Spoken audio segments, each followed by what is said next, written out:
High আমি রূপম। এখন এই ভিডিওতে আমরা ইন্ডিয়ান সিনেমার বেশ কিছু আপডেটস দেবো। তো চলো আজকের ভিডিও শুরু করা যাক। আজকের প্রথম যেটা আপডেট সেটা হচ্ছে কালকি 2898 AD এই ছবিটা নিজের 6 নম্বর দিনে অর্থাৎ প্রথম মঙ্গলবার বক্স অফিসে কেমন কি পারফর্ম করলো সেটা নিয়ে আমরা কথা বলবো।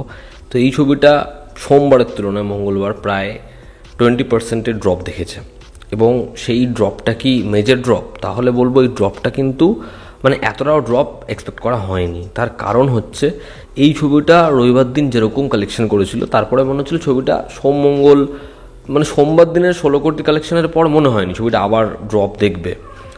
তো ছবিটা সব জায়গাতেই ড্রপ দেখেছে, বাট তাও ছবিটার কালেকশন ভালো এবং ছবিটার ড্রপটা হচ্ছে সিঙ্গেল স্ক্রিনের যে জোনটা মাস বেল্টে ছবিটার ড্রপটা দেখা গেছে। তবে যেখানে হচ্ছে মেট্রো সিটি সেখানে কিন্তু এই ছবিটার খুব বেশি ড্রপ আসেনি এবং মাল্টিপ্লেক্স চেনেও কিন্তু এই ছবিটার খুব বেশি ড্রপ হয়েছে এমন নয়।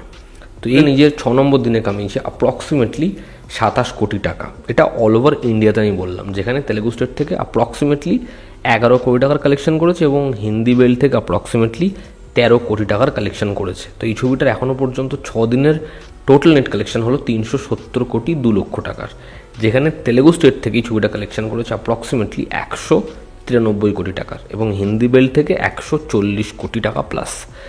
তো এখনও পর্যন্ত ছবিটার কালেকশন বেশ ভালো। দেখার এই ছবিটা নিজের লাইফ টাইম কালেকশন কেমন করে এবং যদি আমরা RRR এর হিন্দি কালেকশনের সাথে কালকির হিন্দি কালেকশন দেখি তাহলে RRR এর থেকে ডেফিনেটলি কালকির কালেকশন বেটার।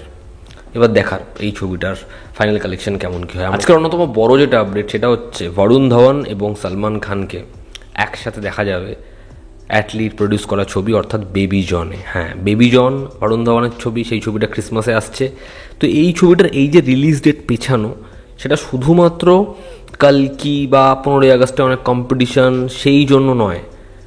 এই ছবিতে একটা কেমিউ প্ল্যান করা হয়েছে যেটা সলমান খান থাকবে এবং অ্যাটলি সলমান খানকে নিয়ে যে প্রজেক্টটার কথা ভাবছে সেটার সূচনা হবে এই ছবিটা থেকে।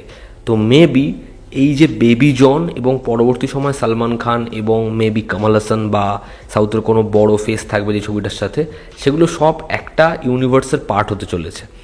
তো দেখা যাক বেবি জনে সলমান খানের যে কেমিউটার কথা শোনা যাচ্ছে, যে অ্যাকশন সিকোয়েন্সে তাকে দেখা যেতে চলেছে সেটা কেমন হয়। কারণ বরুণ ধাওয়ানের সাথে সলমান খানকে এর আগে জুড়বা 2তে আমরা দেখেছি এবং সেটাতে খুব বেশি মজা পাইনি, কিন্তু যেহেতু অ্যাটলি এই ছবিটার সাথে রয়েছে এবং যেরকম ফার্স্ট লুক এসেছিল থেরি ছবিটা দেখার পরেও কিন্তু বেবি জন দেখতে আমরা খুব এক্সাইটেড হই।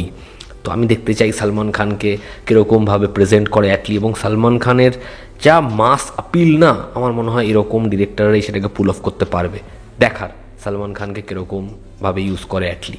8 বছর পর ফওয়াদ খান তিনি বলিউডে আবার ছবি করছেন, ভানি কাপুরের সাথে একটা ছবি সে করছে। দেখার এই ছবিটা হয় কেমন। প্রশান্ত ভার্মার ছবি হনুমান যেটা বক্স অফিসে তাণ্ডব করেছে, তো সেই ছবিটা ফরেন রিলিজ করছে সেপ্টেম্বর মাসে 2024। ছবিটা বহু ভাষায় রিলিজ হবে। দেখার সেই ছবিটা বাইরে কেমন কি রিসেপশন তৈরি করতে পারে। নিখিল সিদ্ধার্থ এবং সাই মঞ্জারেকর এদেরকে নিয়ে একটা ছবি বানাচ্ছে যেটা প্যান ইন্ডিয়া লেভেলে আসবে।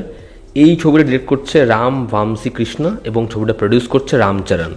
তো দেখার এই ছবিটা হয় কেমন। ছবির যে পূজা হয় সেটা হয়ে গেছে গতকাল। দেখার এই ছবিটা বক্স অফিসে কী করতে পারে। প্রভাসের রিসেন্ট সাকসেস পাওয়া ছবি সালার, যেখানে সুকুমারানও আছে, সেই ছবিটা জাপানে মুক্তি পাবে 5ই জুলাই এবং শাহরুখ খানের লাস্ট ব্লকবাস্টার অর্থাৎ জওয়ান সেটা মুক্তি পাবে 29শে নভেম্বর 2024। দেখার এই দুটো ছবি জাপানে কেমন কি বিজনেস করতে পারে। রামচরণের সাথে লোকেশ কানাগরাজ, হ্যাঁ রামচরণ এবং লোকেশ একসাথে একটা ছবি করতে চলেছে যেটা প্যান ইন্ডিয়া লেভেলে রিলিজ হবে এবং লোকেশের যে নায়কদের সাথে আপকামিং লাইন আপ সেখানে আরও একজনের নাম ইনক্লুড হলো, সেটা হচ্ছে রামচরণ। দেখার রামচরণকে কীরকমভাবে প্রেজেন্ট করে লোকেশ। প্রভাসের লাইন আপ বিশাল বড়।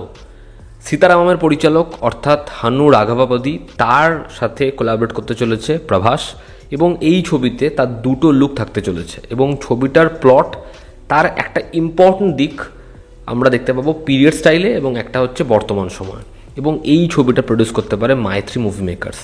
দেখার এই ছবিতে প্রভাসের যে দুটো লুক হবে সেটা কতটা ডিফারেন্ট হয় এবং সীতারামে যেরকমভাবে আমরা ভালোবাসাকে ক্যারেক্টারকে পেয়েছি সেরকমই কি আমরা তার পরবর্তী ছবিতে পাই।